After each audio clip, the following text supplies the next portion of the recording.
Bismillahirrahmanirrahim. Oke, assalamualaikum warahmatullahi wabarakatuh.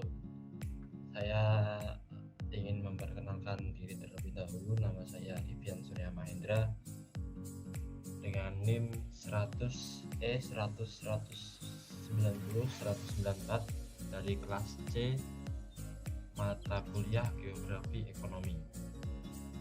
Oke, lanjut.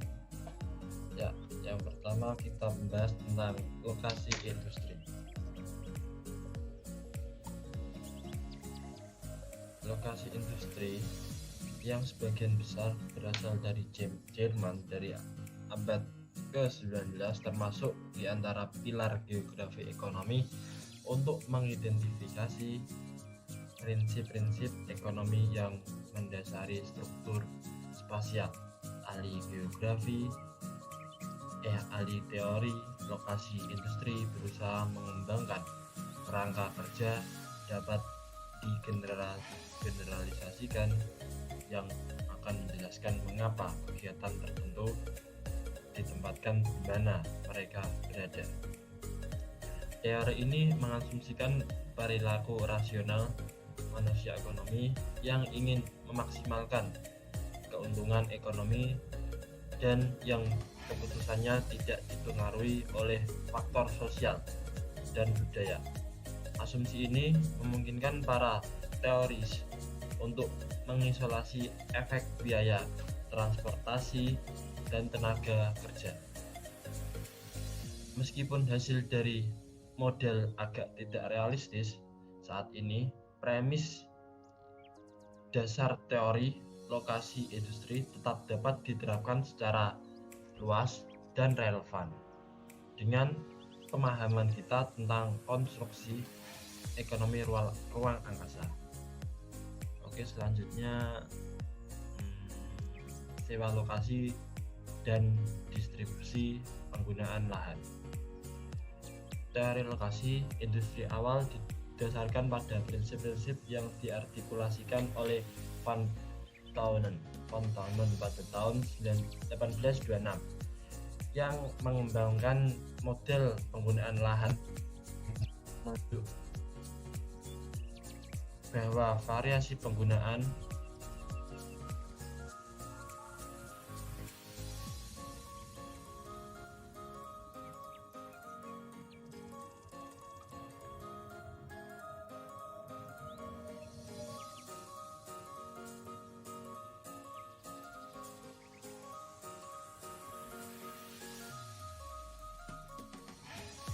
maaf tadi ada kendala sedikit. Kita lanjut. Dari lokasi industri awal didasarkan pada prinsip-prinsip yang diartikulasikan oleh Van Thounen pada tahun 1826 yang mengembangkan model penggunaan lahan pertanian yang menunjukkan bahwa variasi penggunaan lahan dapat dijelaskan dengan jarak dari pasar. Model tersebut mengasumsikan bahwa pertama, terdapat negara yang terisolasi dengan satu pusat pasar yang dikelilingi oleh lahan pertanian di dataran yang seragam. Yang kedua yaitu pertanian adalah pemaksimasi keuntungan rasional yang semuanya menghadapi biaya produksi dan harga pasar yang sama. Dan yang ketiga yaitu biaya transportasi sebanding dengan jarak. Yang kemudian model ini beliau mengembangkan gagasan sewa ekonomi yang mengacu pada sewa tertinggi yang dapat ditawar petani untuk sebidang tanah. Biaya produksi dan transportasi dikurangi dari total pendapatan dari penjualan hasil panen di pasar. Selanjutnya yaitu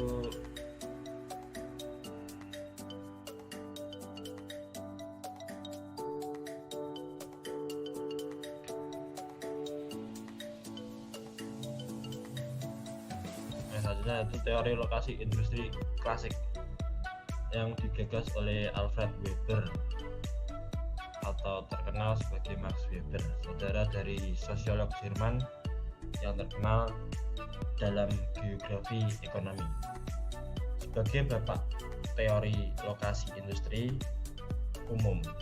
Beliau memulai tradisi dari apa yang dikenal sebagai teori lokasi berbiaya terendah, karena modelnya bertujuan untuk mengidentifikasi lokasi termurah untuk produksi. Karyanya tetap penting karena banyak prinsip teori lokasi yang sebagian besar masih berlaku hingga saat ini dan menjelaskan secara luas mengapa perusahaan menempatkan operasi mereka di tempat mereka berada. Model lokasi industri Weber mengandalkan pabrik manufaktur berlokasi di suatu tempat antara lokasi bahan mentah atau menggunakan simbol R dan pasar simbolnya M. Model tersebut memperhitungkan upah, biaya pengangkutan bahan mentah ke pabrik dan produksi jadi ke pasar. Model tersebut mengasumsikan bahwa bahan baku R yang dibutuhkan untuk produksi industri hanya tersedia di lokasi tertentu, dan pusat konsumsi M juga tersedia. Tenaga kerja juga hanya tersedia di lokasi tertentu. Upah diberikan, tenaga kerja dianggap tidak bergerak dan tidak terbatas di lokasi tersebut.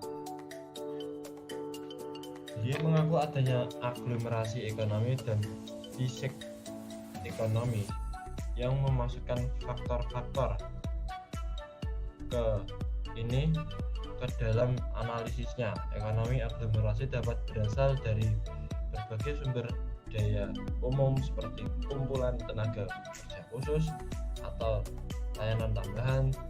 Disekonomi aglomerasi mungkin berasal dari kemacetan lalu lintas atau hanya sewa yang lebih tinggi.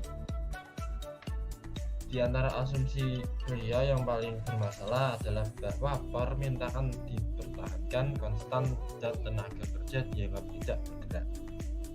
Permintaan yang stabil berarti bahwa semua yang diproduksi telah dikonsumsi dan fluktuasi permintaan atau penurunan dalam kategori produk tertentu diabaikan, dan juga bermasalah pada asumsi bahwa lokasi tenaga kerja tidak responsif terhadap perbedaan upah. Pada kenyataannya, lokasi kerja berbeda-beda di setiap ruang dan waktu. Selanjutnya ini Melter Irsyad yang dikenal sebagai Bapak Sains Regional adalah pendiri sumber inspiratif utama Asosiasi Sains Regional. Beliau berusaha untuk memperluas teori ekonomi ruang dengan memasukkan proses dinamis dengan mempertimbangkan elastisitas spasial. Motivasi awalnya berasal dari kritik terhadap teori keseimbangan umum dalam perdagangan internasional yang menurutnya sebagian besar terjadi di negeri ajaib tanpa dimensi. Irsyad berusaha untuk meningkatkan analisis deskriptif evolusi suatu wilayah. Solusinya terhadap model logis misalnya adalah mengembangkan pendekatan elektik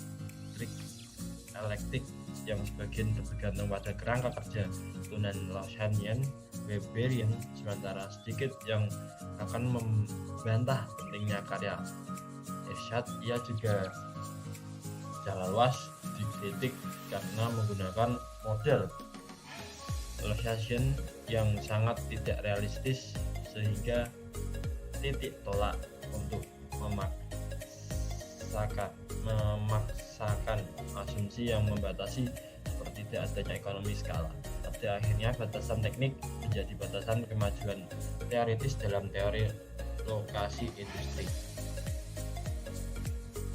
Ketidakpuasan dengan metodologi kuantitatif muncul ketika kesadaran sosial yang optimisme politik yang lebih besar di tahun 1960-an. Disiplin ilmu regional menjadi cul-de-sac intelektual saat ini. Selain dari pengakuan luas bahwa prinsip-prinsip teori lokasi klasik masih dapat diterapkan secara luas. Ya, selanjutnya yaitu di luar teori lokasi. Ada 3 perluasan teori lokasi dalam penelitian kontemporer di geografi ekonomi. Yang pertama yaitu bahwa paradigma neoklasik teori lokasi dihidupkan kembali sebagai ekonomi geografis. Banyak upaya ahli teori perdagangan internasional seperti Paul Krugman yang memenangkan karyanya dalam memperkenalkan kembali ruang angkasa ke arus utama. Dengan digabungkan teori pandangan dan lokasi, kontribusi utama Krugman adalah ada konsekuensi spasial dari keuntungan yang meningkat.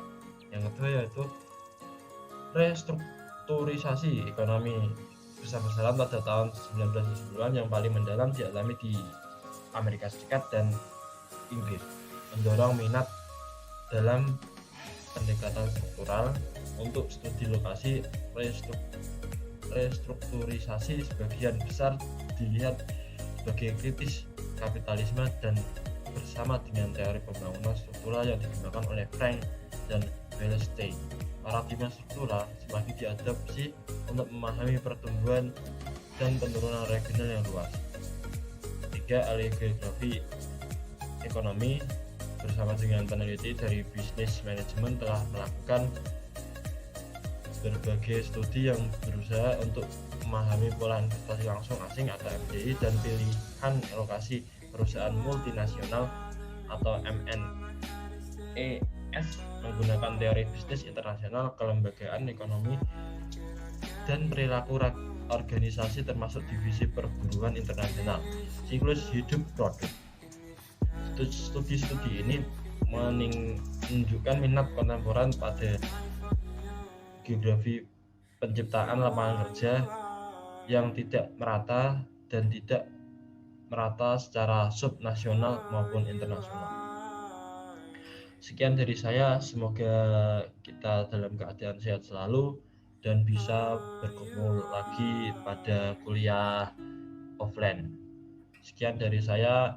Wassalamualaikum warahmatullahi wabarakatuh.